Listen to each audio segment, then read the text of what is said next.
চলে গেলাম ফুচকা দোকান। আর কি করলাম তাই নিয়ে থাকছে আজকের video. Welcome to my YouTube channel. আসসালামু আলাইকুম গাইস, সবাই কেমন আছেন? আলহামদুলিল্লাহ আমি খুব ভালো আছি। আমিও খুব ভালো আছি। আমি আমার ছোট বোনকে নিয়ে চলে গেলাম আমার কিছু ড্রেস বানাতে। আর আমি আমার বাবার বাড়িতে গেলে আমার সকল ড্রেস, কসমেটিক, জুয়েলারি যত কিছু লাগে আমি কিনে নেই। তো আমি আমার বোনকে নিয়ে যাচ্ছিলাম আমার কিছু ড্রেস বানাতে। তো আমার বোন যেতে যেতে বলছিল, আপু আমি ফুচকা খাবো, আমাকে আজকে ফুচকা খাওয়াবে। তো এই যে এখানে গিয়ে আমি ফুচকা অর্ডার করে দিলাম। আর ফুচকাটা দেখতেও যত লোভনীয়, খেতে অনেক স্বাদ। মামার দোকানে আমি বিগত 4-5 বছর ধরে ফুচকা কিনে খাই। তো ফুচকা দেখতে যত সুন্দর, মানে ডেকোরেশনটাও অনেক ভালো। আর ওনাদের ফুচকার কোয়ালিটি, মান এবং অনেক পরিষ্কার পরিচ্ছন্ন। আমি এই ফুচকা বিগত 5-6 বছর ধরে এই মামার দোকানে সবসময় খাই। আর এখন মামা নেই, এটা হচ্ছে মামার ছেলে। এই লোকেশনটা আপনারা যদি আসতে চান তাহলে নিমতলা সিরাজদি খান রাস্তার অপোজিটে সুখের ঠিকানা বলা হয়। সুখের ঠিকানার সাথেই মানে যেতে রাস্তার অপোজিটে মামার দোকানটা। আপনাদের আবার রিপিট করছি, যদি আপনারা এই ফুচকা মামার দোকানে ফুচকা খেতে চান তাহলে নিমতলা রোড থেকে সিরাজদি খান রোডে যেতে যে রাস্তাটা পড়ে সেই রাস্তাটা। তারপরে চলে গেলাম আমরা পাপন খেতে। আমি পাপন খাইব। পাপন কত করে দেয় বাবু? তুমি বেছো পাপন বাদাম? একটা পাপন 10 টাকা তুমি বিক্রি করো? আবার ডিজিটাল মেশিনে তোমার? হ্যাঁ তোমার? আচ্ছা দাও তো, একটা পাপন দাও, আমি খাই খা। কি লিখে দেই? কিনা দেই? হ্যাঁ, এটা একটা কী করি, কিনা একটা থেকে ভিডিও করলাম, কিনা খাবি না। তো আমার ছোটো বোন পাপন খেলো না, ওই আমার সাথে অনেক কিছু বললো। চলে গেলাম আবার তরমুজের দোকানে। এখানে আমি তরমুজ চিনতেছিলাম না কোন তরমুজটা নিলে ভালো হয়, কোন তরমুজটা খেতে খুব ভালো হবে। আমি একটা বড় তরমুজ কেনার জন্য যাচ্ছিলাম, কিন্তু একটা গাড়িও পাচ্ছিলাম না এখান থেকে যাওয়ার জন্য। তো এখানে মামা বলছিল আপনি নিমতলা চলে যান, নিমতলা থেকে আপনি ভালো একটা তরমুজ কিনে নেন, আমার এখানে কোন তরমুজ তেমন একটা ভালো হবে না।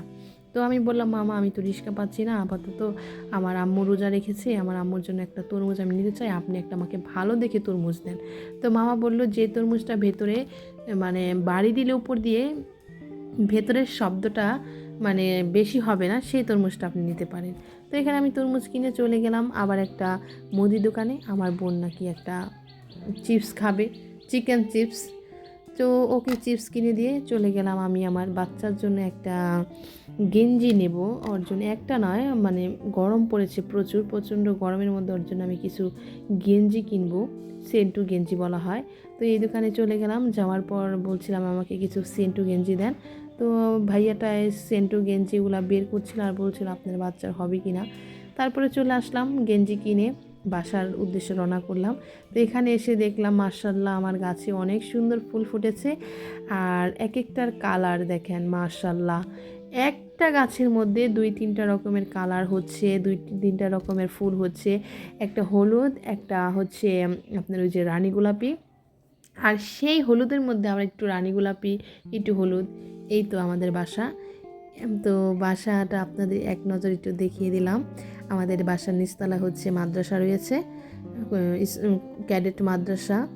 তো এই তো চলে আসলাম বাসায়। আর এসে তরমুজটা কাটতেছিলাম, ধুয়ে নিলাম, প্রথমে পরিষ্কার পানি দিয়ে ধুয়ে নিলাম। এখন তরমুজটা কাটবো, বিসমিল্লা বিসমিল্লা করে কাটছিলাম যেন তরমুজটা ভালো হয়, কেননা আমার আম্মু রোজা রেখেছে, তরমুজটা আম্মুর অনেক পছন্দের। এখানে আমি আম্মুর জন্য সন্ধ্যার মানে ইফতারি করার জন্য সকল রকমের ফল কেটে নিচ্ছিলাম, সাথে তরমুজটাও কেটে নিচ্ছি। আম্মু আবার একটু শরবত, লাচ্ছি পছন্দ করে, তো আমি আম্মুর জন্য একটু টক দই, আপেল, চিনি দিয়ে লাচ্ছি বানাচ্ছিলাম। এখানে লাচ্ছি আম্মু বলে গিয়েছে যে পুদিনা পাতা, তারপরে হচ্ছে ফল দিয়ে লাচ্ছি বানানোর জন্য। তো আমি এখানে লাচ্ছি বানাতে গিয়ে আমার কতগুলো লাচ্ছি পড়ে গিয়েছে চারদিক দিয়ে, কিছুই করার নেই, যেহেতু কোনো কাজ করি না, অকর্মার ঢেকি হয়ে গেছে দিন দিন। তো যাই হোক, আপনাদের সাথে একটু মজা করলাম। এখানে আমার লাচ্ছি কিছুই হচ্ছে না, আমি খুবই ফার্স্ট্রেটেড হয়ে পড়েছি যে আমার কিছুই হচ্ছে না, লাচ্ছি তো কোনো কিছুই মানে স্বাদ হলো না। এখানে ছেলের জন্য যে গেঞ্জিগুলো নিয়ে আসছিলাম সেগুলো আপনাদের সাথে একটু ভিডিও করে নিলাম আপনাদের দেখানোর জন্য, যে এই ছোটো ছোটো চেন্টু গেঞ্জিগুলো আমি আমার বাচ্চার জন্য নিয়ে এসেছি। যেহেতু আমার বাচ্চার এখন 5 মাস বয়স চলতেছে, এই গেঞ্জিগুলোও ওই মানে কমফোর্টেবল ফিল করবে গরমের মধ্যে। তো এই ছিল আজকের ভিডিও আমার। সবাই অবশ্যই লাইক কমেন্টে শেয়ার করবেন আর আমার পাশে থাকবেন। আমি চাই আপনারা আমাকে একটু সাপোর্ট করেন, আপনাদের একটু সাপোর্টে আমি অবশ্যই অনেক দূর এগিয়ে যেতে পারবো। আপনাদের ভালোবাসায় আমাকে প্রতিনিয়ত একটা করে ভিডিও দেওয়ার শক্তি যোগায়, এর জন্য আমি অনেক ইন্সপায়ার হই। তো থ্যাংক ইউ সবাইকে। আর এই যে আমার ছোটো বোন একটা ছোটোখাটো ক্লিপ নিয়েছিল এই আমার চিপসটার। এই চিপসটা খেতে আমার কাছে তেমন একটা ভালো লাগেনি, আপনারা চাইলে কিনে খেতে পারেন, কারণ সবার রুচি তো এক নয়। তো আসসালামু আলাইকুম সবাইকে। সবাই সুস্থ থাকবেন, ভালো থাকবেন আর অবশ্যই আমার পাশে থাকবেন আর আমার চ্যানেলটা অবশ্যই সাবস্ক্রাইব করবেন। Thank you.